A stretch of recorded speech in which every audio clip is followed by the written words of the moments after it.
What we're suggesting now is that, yes, we need to take into account the infrastructure side of things. But in our era now, we have to look at how information is created and who's actually watching this information. When it comes to young people, reality is such that young people are spending more and more time on internet and with other media. So we've got two options here. Either we can react to this and wait for young people to switch off completely and be completely disinterested, or else we can get them involved in the telecommunications industry by giving them a framework and saying, right, you can continue with your creations, we're going to help you, and we're going to promote what you're doing. Je pense que l'idée de Bell est une bonne idée. I think that Bell's idea is a good one, but there's certainly room for improvement there. When you've referred to your virtual studio, if I correctly understood, you want young people to be given a context where they will be able to develop their attributes in terms of being able to bring out productions that can be put online. And you want to have some funding to cover the infrastructure and the servers that you'll need to do this. With this virtual studio. Of course, we can't always separate one side from the other. But what we're saying, well, perhaps I can open a parenthesis here. We're talking about the web, but we don't just want this to be broadcast on the web. We also want to bring this back to the area of TV, as my colleague has mentioned. With Learn, in collaboration with community organizations, we have tried to get airtime so that we can actually present videos such as the one that we showed to you. So there's some airtime for these videos on the TV.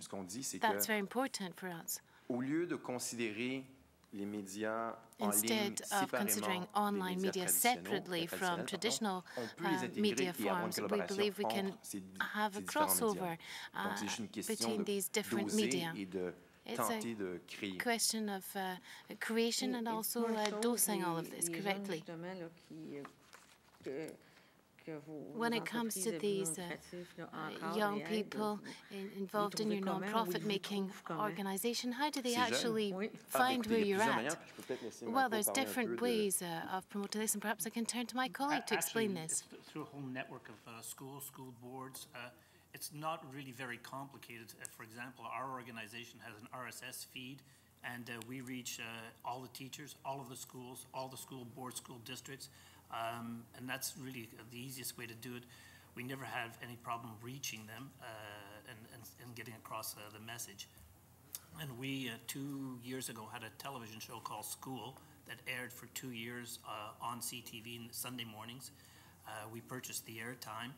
And it was a show for, by, and about young people. They had the opportunity to discuss issues that were close to their heart. They, at the same time, were mentored, as Claude is proposing here, and Youth eMage. They were mentored. They learned how to do camera work. They learned how to write scripts, use teleprompters. And for them, it was a very important and meaningful experience. And in fact, many of them went on afterwards to continue their studies in communication arts. So it was a wonderful experience, and we're just hoping that this could be expanded through Youth eMage. Okay.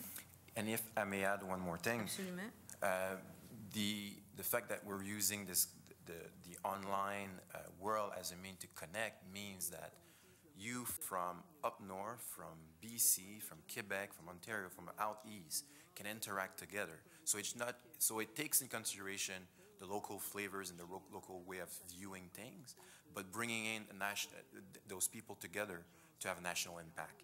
Okay. Je vous remercie. Merci beaucoup, Monsieur le Président. J'ai plus d'autres questions.